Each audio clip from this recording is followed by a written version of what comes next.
second decision turned out to be nothing more than an ad for a cognac company.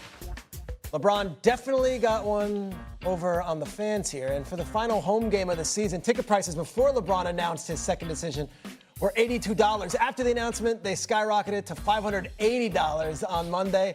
They're now sitting at $233 for the cheapest seats. S.A., what do you make of LeBron James' second decision? Well, I think one critic said it best when they said that if you make a bad movie, typically you don't have a sequel.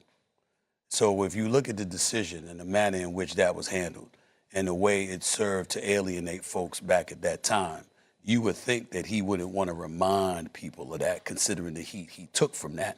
And unfortunately, he was tone deaf, and that's not the decision. That's not the path that he took. This was corny as hell. It was cringy. It was all of that. We know this. You're promoting an alcoholic beverage and trying to give people the impression that this could be your final season, that you might end up retiring. And so, one other person joked and they said, you know what, that's like Jordan. Compare that to Jordan saying, I'm back. What if he had said, no, I'm teasing you, and then it happened to be a Hanes commercial? What if it had been something like that? And that's what this was the equivalent of. In the end, I don't understand why the second greatest player who ever lived, a four-time champion, a four-time league MVP, one of the greatest players who have ever lived, would stoop to trying to garner attention for himself with something other than trying to win a damn championship. I want to be in Southern California come June. Are Lakers gonna win? Lakers gonna be in the picture. That's what I care about. I don't give a damn about some Hennessy commercial, especially from him. A matter of fact, if you play like garbage at any point in time when it really, really counts, I'm going to think about the Hennessy commercial and wondering if you was drinking something before the game. I mean, that's what's going to have me thinking about. I want to be in Southern California. Oh, my God. I love Oklahoma. Oh. I love Oklahoma Talk City about Thunder. it. I love the Oklahoma City Thunder. Yo, I don't want to be in Oklahoma City come June. I tried that, Swagoo. I Swagoo, I don't know if you noticed it. I was trying to get from Minnesota to Oklahoma City. That was tough. I had to come out of my pocket to get that, all right? I want to be in Southern California. I want to be in Southern California. I want the finals in L.A. Can I get that? Because the one time they went to the finals and won it all with him in the Lakers uniform was when they were in the bubble. That wasn't in L.A. That was in a bubble in Orlando. I would like to be in L.A. in June. Can we talk about that, pulling that off? No, we can't, because of a damn Hennessy commercial. Y'all do y'all thing. Second decision. I don't even need to talk about it. Go ahead, Swagoo. Swagoo, your thoughts on the second decision? You know what pissed me off about Stephen A? This man, first of all, everybody know damn well LeBron wasn't retiring right there. If you got any sense in your brain, you know he wasn't retiring. The great for the Lakers that the tickets skyrocketed. I mean, announcing the last season. Announcing the last season, that's what I'm talking about. Stephen A, he's not doing it like that. He's not doing it like that, Stephen A. This career, you think he gonna sit down and talk about the second decision? Come on, man. Put two and two together. I knew this wasn't nothing about a last season or return or any of that. Here's the other thing, too. And that's why I'm pissed off at you. Don't you always say, since I've been around you, that we live in a capitalistic society? Ain't that one of your favorite things? You've helped me tremendous amount of ways understand that we live in a capitalistic society. Yeah. So this man probably got $1 gazillion from Hennessy to promote a brand, and he decided to do it that way. Now, you could think it's corny. I don't mind that. You could think it's corny. You could think that it was in poor taste, or the second decision is something that it was meant to be that way. It was meant to play off the first decision. Maybe we could surmise that he was making a joke about the first decision, and he was promoting this brand, which to me, in a campaign, is genius. I wish Hennessy would do it with me, try to figure out something from my past that was a blunder and fix it by making millions of dollars for promoting a brand.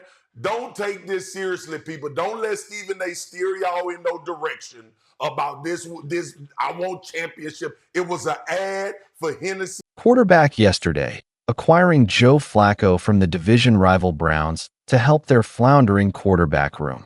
Jake Browning obviously has been struggling since Burrow went out.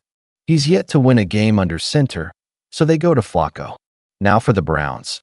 The trade clears the way for Shador to move up from 3 to 2 on the depth chart. Deion Sanders had this to say about the trade. Just wondering what your reaction. I don't give a damn about the Browns at all. I care about the Colorado Buffaloes. I do love me some Shore Sanders. Don't believe that. I care about him. The rest of that me I don't. Okay. I'm a coach trying to win just like they're trying to win games. But I could care less of whom they traded. Great show gets even better. We welcome in Swagoo. But we start with our man Stephen A. Your thoughts? Yes. What's up, brothers? What's up, my brother? I think that was a brilliant response by primetime Deion Sanders. I think it was very smart. I think it's very calculating from the standpoint of sending the message. I got priorities over here. I'm not concerned about that. I love that guy because he's my son, but that's his business. That's their football team. I got my own issues over here. I got a 2-3 squad that I got to get better. That's what he's saying. The reason why that's so important, fellas, is because anything else could have been misconstrued, perceived in the wrong way, and ultimately held against Shador as an impediment to the progress that you're anticipating he will be able to make. You look at Dillon Gabriel, he can play. He's not a scrub, but you're not looking at him and saying, there's no way on earth that we're going to see Shader Sanders because this guy is going to ball out. He's clearly the starting quarterback in the future of the Browns. They're trying to figure it out. So, they're giving him the look as the now QB1. Shader should have never been the QB3 once Flacco got demoted because we all knew that Flacco wasn't going to be put back in there. So, now he's in his rightful place legitimately officially as the QB2. And if Deion Sanders had opened his mouth and said anything that was considered invasive or intrusive in the eyes of the Cleveland Browns, that would have been yet the latest increment to hold against Shador and be an impediment to him. So Deion Sanders being dismissive of what's going on in Cleveland and saying he don't have any concerns about that. That's none of his business was the right thing to do. Swagger, what's your thoughts, and what does this mean for Shader Sanders now as he is elevated on the depth chart?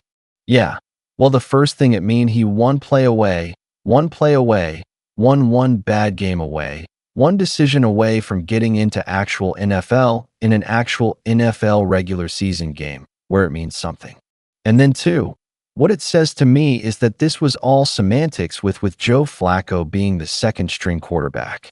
Because if you have Shader Sanders on the third string, and this is something that came to my mind, fellas, if you had him as your third string quarterback, why wouldn't he be up for a trade to go to the Cleveland Browns to try to the Cincinnati Bengals to try to get to that a quarterback spot and try to become a second string guy? Here is my issue with how Cleveland has played this. And the one issue that I have is Cleveland played this like the media. They didn't play this like a real football team. Shader Sanders, like you alluded to SA, should have been the second string quarterback once Joe Flacco was removed from the starting job. And let me say this as well, Dillon Gabriel looked good. Dillon Gabriel was really solid against the Minnesota Vikings. And now you have an opportunity to go forward with him based off of the first week of him playing to see if he's the guy. But Shader Sanders should have been in that position. It goes back to what I talked about in the preseason. It goes back to what I talked about it earlier in the regular season.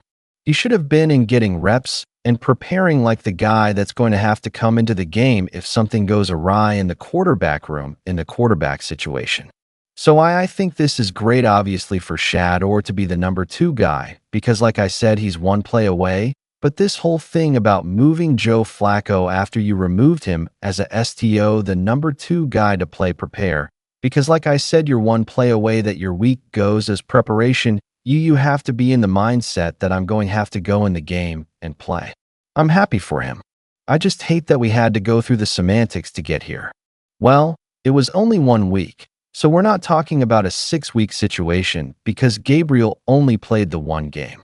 So, only talking about a 1-game scenario where Sanders probably could have been named the backup and he was a number 3 quarterback, but it's only the 1 week. And as Swaga said, now we'll get a chance based on an injury. He'll play some this year. I would think he's going to play 3 games. But one thing about Gabriel that you got to be fair about, Swaga hit one thing. He played pretty well last week outside of third down. They were bad on third down, but he has played a million games in college.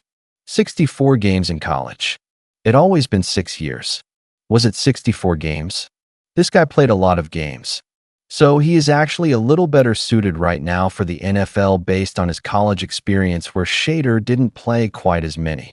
So, I certainly understand why the Browns are letting Gabriel be the starting quarterback for the foreseeable future, whatever that might be. 8, 9, 7, 6 games.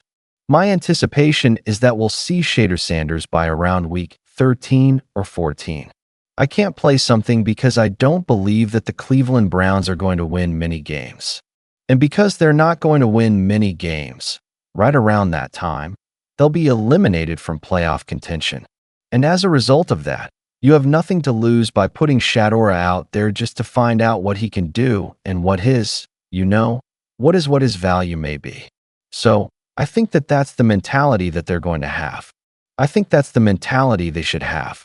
And most importantly, the locals.